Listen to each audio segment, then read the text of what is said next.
Amado Padre Celestial, en esta mañana damos comienzo a este tiempo especial de tu palabra, a este tiempo del estudio bíblico devocional. Te pido, Señor, que durante estos minutos la palabra de tu Santo Espíritu llegue al corazón de cada uno de nosotros, edificándonos, renovándonos, transformándonos y llenándonos cada día más de tu presencia. En el nombre poderoso de Cristo Jesús. Amén. Mis amados, muy buenos días. Qué bendición saludarles nuevamente. Hemos tomado estos minutos para hablar de una historia muy interesante, entre tantas historias maravillosas que la Biblia nos relata permanentemente y vamos seleccionando cada una de ellas. Esta semana estamos en el libro de Primera y Segundo libro de Samuel y estamos viendo la historia del rey David, particularmente respecto de Mefiboset, hijo de Jonatán. Permítame hacer un pequeño recuento. Saúl, rey de Israel, como todos sabemos, tiene una muerte trágica, prácticamente se suicida y posteriormente los filisteos toman su cuerpo, el cuerpo de sus 3 hijos muertos también en batalla, entre ellos Jonatán, y son llevados a un muro, decapitados y puestos en exhibición pública. Una tragedia esta historia del rey Saúl. Y es muy importante y un poco más adelante determinaremos por qué quiero mencionar esta parte de la historia.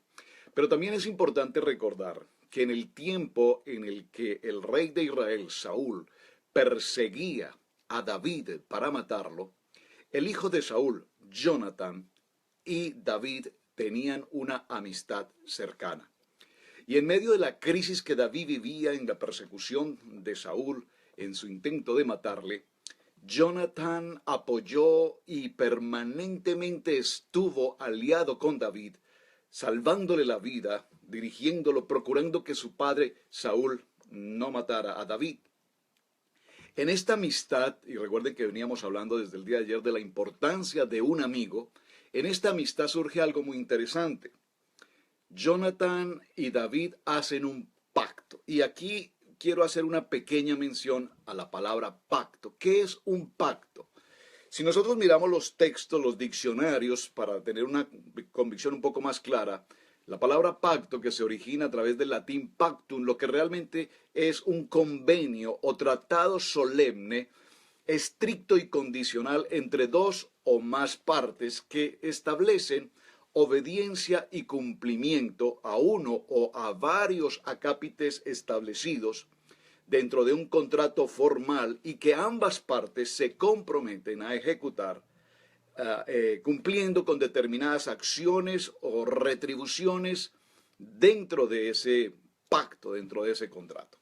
Cuando David y Jonatán hacen un pacto de amistad, y aquí repito, quiero mencionar esto muy claramente, el pacto de amistad entre David y Jonatán no es lo que muchas veces se ha querido decir, que el amor de David y Jonatán era amor de hombres, amor eros. No, no, no, no, no. De ninguna manera, había un pacto de lealtad de amigos, y esto es muy importante tenerlo presente. Ayer preguntamos, ¿tienes tú algún amigo con quien realmente has tenido a lo largo de tu vida un pacto de amistad?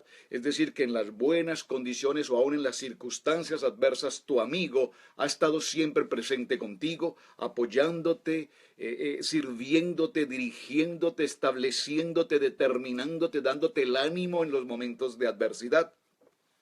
A esto nos referimos con el pacto de amistad entre Jonatán y David.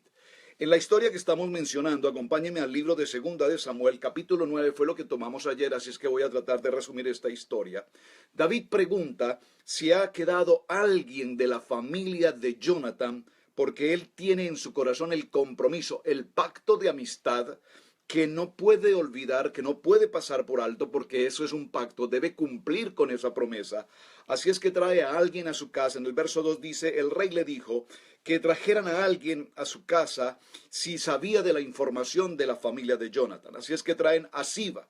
Y Siba responde al rey, aún ha quedado un hijo, el hijo de Jonatán, que es lisiado de pies. Quiero mencionar hoy brevemente en esta historia, les pedí ayer como tarea que vieran por favor el video el rey me mandó a llamar, de la canción del autor Dani Berríos, para que vieran no solamente la letra bíblica, sino el sentido en video, en imagen, ilustrativamente, esta historia tan interesante. Aquí hay asuntos interesantes que tratar. Número uno, Siba. Es importante que tengamos presente qué significa el nombre Siba. Siba en hebreo significa estación, estatua, planta. Es decir, que ha permanecido mucho tiempo en un mismo lugar. Y esto es muy importante. Siba significa que ha permanecido en un mismo lugar por mucho tiempo. Pregunto, ¿cuántos de ustedes han permanecido mucho tiempo en un mismo lugar, en un mismo trabajo, en una misma situación, pero que no hay avance, pero que no hay desarrollo, pero que no hay logros, que no hay metas, que no hay propósito? Esto indica, Siba, si eres un Siba y estás anquilosado, estás lisiado, estás allí detenido, es un buen tiempo para mirar hacia dónde el Señor nos quiere llevar. Entonces, Siba, quiero resaltar hoy básicamente los tres nombres. ¿Qué significa Siba? ¿Qué significa Lodebar? ¿Y qué significa Miquea? Miremos este punto importante. Entonces, Siba significa estancamiento. Es decir, que Siba era un siervo del rey de Israel que había permanecido por mucho tiempo, tanto tiempo que incluso conocía la historia de Jonathan, de Saúl, y sabía que había quedado herencia de Jonathan y que había un hijo llamado Siba y que ese hijo, ya hoy un adulto, había sido lisiado desde los 5 años. Y conocía incluso la historia por la cual había sido lisiado. Dice que en persecución su madre le dejó caer de los brazos siendo un bebé, y a consecuencia de esta circunstancia, Jonathan queda lisiado de sus piernas. Número uno, Siba. Número dos, Maquir. Dice que Jonathan había dejado a su hijo en la casa de Maquir. Y cuando llegamos a este punto, mis amados hermanos, es importante tener presente que Maquir representa en hebreo la palabra vendido. Es decir, que Jonathan, o la familia de Jonathan, que había quedado mejor después de su muerte, tomaron a este niño lisiado, a Mefiboset, y lo vendieron. ¿Qué nos quiere mostrar la palabra con esto, hermanos? De alguna manera, alguno de ustedes o de nosotros nos hemos sentido vendidos en algún momento, cuando nos sentimos o cuando nos miran como minusválidos, como estorbo, como que no sirve, como que eres un bueno para nada. Nuestra propia familia o nuestros amigos deciden vendernos, es decir, sacarnos de la lista, retirarnos del grupo de amigos. Y esto pasó precisamente con Mefiboset. Su familia lo vio minusválido, que no se podía sostener a sí mismo, que no se podía mantener a sí mismo. Así es que deciden venderlo, deciden deshacerse de él, por considerarlo como tal un simple y minusválido. La tercera palabra que es importante que resaltemos en toda esta historia, estoy parafraseando algo que ya usted le pedí que leyera en casa, por favor, en 2 de Samuel, todo el capítulo 9, que es muy corto además, donde está esta historia, es Lodebar. Porque la palabra Lodebar en la Biblia tenemos que resaltarla de manera especial, porque Lodebar significa estéril, significa desierto, significa pobreza, significa ruina, significa miseria, significa angustia, significa depresión. Todo aquello adverso que podamos entender en nuestra vida significa Lodebar. Entonces, resumamos toda esta historia. Mefiboset, un hombre minusválido desde niño, vendido, nadie quería encargarse de él. Número dos, este hombre había sido formado bajo esa condición de minusválido por muchos años, pero además vivía en una condición, dije ayer, de mendigo en el Lodebar, en lo más bajo, en lo más ruin de una sociedad. Pero no olvidemos, y es el centro del tema de hoy, no olvidemos de dónde viene Mefiboset. Importante. Mefiboset es hijo de Jonathan, es decir, hijo de un príncipe, porque Saúl, el abuelo de Mefiboset, era el rey de Israel. ¿Qué significa esto? que aquel mendigo viviendo en Lodebar, viviendo en la ruina, en la miseria, en la escasez, era un hijo del rey. En este caso, un nieto de Saúl, hijo de Jonathan. ¿Qué sucede y de qué manera aplicamos esto a nuestra vida? No olvidemos que muchas veces nosotros nos hemos sentido como minusválidos, como viviendo en el Lodebar. Tal vez decimos, no tengo, no puedo, no sé. Pero es tiempo, mis amados hermanos, de que nuestra mente cambie y ahora podamos decir, lo sé, lo tengo, lo puedo.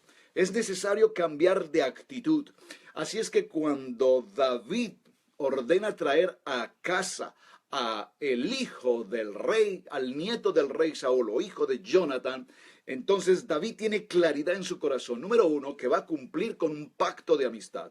Número dos, que pacto significa compromiso, responsabilidad, cumplimiento de partes y retribución.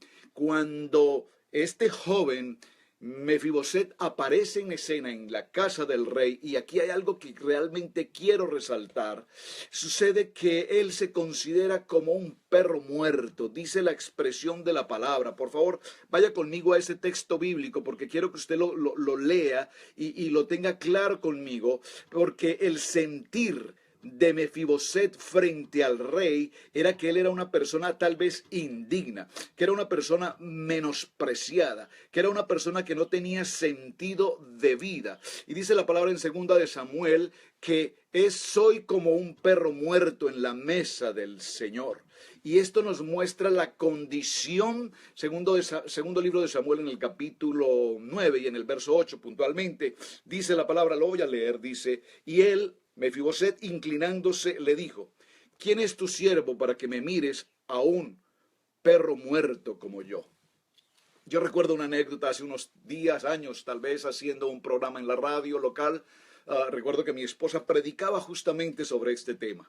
Y al salir del programa en cabina, una persona se acercó y me dijo, ¿por qué la pastora utilizó esa expresión tan fuerte en la radio, perro muerto? Suena muy feo, realmente no parece un vocabulario adecuado para pronunciarlo en un programa radial. Pero mi hermano, le dije, no te preocupes, es una cita bíblica, segundo libro de Samuel, capítulo 9, verso 8. Mefiboset se consideraba a sí mismo como perro muerto, es decir, tenía tan poca apreciación por su vida, sentía que era tan poca cosa como perro muerto, un perro muerto apestoso, un perro muerto asqueroso, un perro muerto hediondo. De tal manera que muchos seres humanos hoy pueden sentirse de la misma condición. Es que yo no soy de tal familia, o yo no hablo varios idiomas, o yo no tengo estos títulos, o yo no recibí esta educación y me considero como perro muerto. Es decir, que es tanto lo que podemos aprender de este precioso texto. Segundo libro de Timoteo, capítulo 3, verso 16, que dice, toda la escritura es inspirada por Dios, porque todo aquí está inspirado por Dios para que nosotros aprendamos de toda esta historia. Así es que, mis amados hermanos, el rey David le reconoce a Mefiboset y le habla y le dice que ahora le entregará, le retribuirá las tierras que pertenecieron al rey Saúl, a su padre Jonathan, y le entregará y le retribuirá todo cuanto tiene, y que será honrado independiente de su condición de minusválido, de lisiado, será honrado en la casa del rey, se sentará a la mesa del rey, comerá la comida del rey. Y mi amado, déjame decirte ya en este cierre para el segundo día devocional, y mañana cerramos esta serie de tres mensajes respecto a Mefiboset, que tal como Mefiboset, nosotros un día pasamos exactamente por la misma condición. Estábamos en el reino de la oscuridad, en el reino de las tinieblas, pero un día el Señor nos encuentra en el proceso, venimos a la luz en Cristo Jesús, nacemos de nuevo, somos una nueva criatura, y ahora el Señor nos dice, aunque fuiste minusválido, aunque eras un despojo y nadie creía en ti, ahora yo te invito a mi mesa para que vengas a mi casa y retribuiré sobre tu vida todas las bendiciones del reino. Alguien tiene que decir amén, porque yo me preparo para recibir las retribuciones del reino sobre mi vida, sobre mi familia. Y atención, permítame cerrar con este punto. ¿Por qué Mefiboset llegó a esta condición tan lamentable?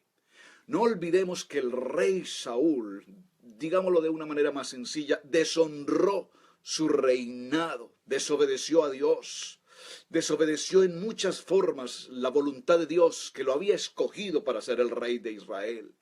Esta situación se ve representada en sus generaciones, es decir, su nieto, su hijo, víctimas de sus malas acciones como rey, trajeron consecuencias que lo llevaron a lodevar a sus generaciones siguientes. La pregunta es entonces, mis amados hermanos, ¿qué estás sembrando hoy como padre, como sacerdote de hogar, como líder de una comunidad, como líder de un ministerio? ¿Qué siembras en tus hijos? Porque todo lo que siembres hoy, sin lugar a dudas, lo vas a cosechar mañana. Y permíteme decirte esto, si hoy estás cosechando cosas que no te parece, cosas que no te agradan, entonces déjame decirte, sembraste mal. Y si quieres mejorar tu cosecha, déjame decirte, cambia tu semilla, es decir, ahora debes sembrar en bendición para que puedas recoger en bendición. Bendigo a mis hijos cada día al salir a sus actividades, a su escuela, a su trabajo. Tomamos tiempo para nuestros devocionales de familia, tenemos nuestro tiempo de altar familiar y para la gloria de mi Señor y las personas que están cerca a nosotros nos conocen, les puedo decir con todo testimonio, el Señor me ha dado 3 hijos varones comprometidos en el llamamiento y en el ministerio, hombres entregados en santidad y en oración. Por lo tanto, yo puedo decir gracias, Señor, porque mi cosecha ha sido una cosecha de bendición. No hablemos de cosechas materiales, del dinero. Todos pensamos en dinero, en fama, en posición. No, no, no, no, no, no. En el reino de Dios pensamos en hombres de Dios con pensamiento de Dios. Pero en el ministerio hay muchos hombres también de Dios con pensamiento como Mefiboset, con pensamiento de perro muerto. El no sirvo, el no tengo y el no puedo. Es tiempo de cambiar tu manera de pensar para que cambie tu manera de vivir. Mis amados, gracias por acompañarnos. Gracias a los hermanos que nos siguen en la programación de Radio Génesis 1.28. Recuerden que estamos en el tiempo de 40 días en la palabra. Aprender la palabra, vivir la palabra y aplicar la palabra. Su hermano en Cristo, el pastor Roberto Alfaro, les saluda, declarándoles un tiempo de bendición y recordándoles que es un privilegio servir a nuestro amado Señor Jesucristo. Mañana les espero y haremos el cierre a este tiempo maravilloso. ¿Cuál es la aplicación de toda esta historia a mi vida, a la vida de mi familia, a la vida de comunidad? ¿Qué me enseña el Señor a través de esta maravillosa historia en la vida del rey David? Un pacto de amistad, Jonathan y Mefiboset. Un buen día, bendiciones.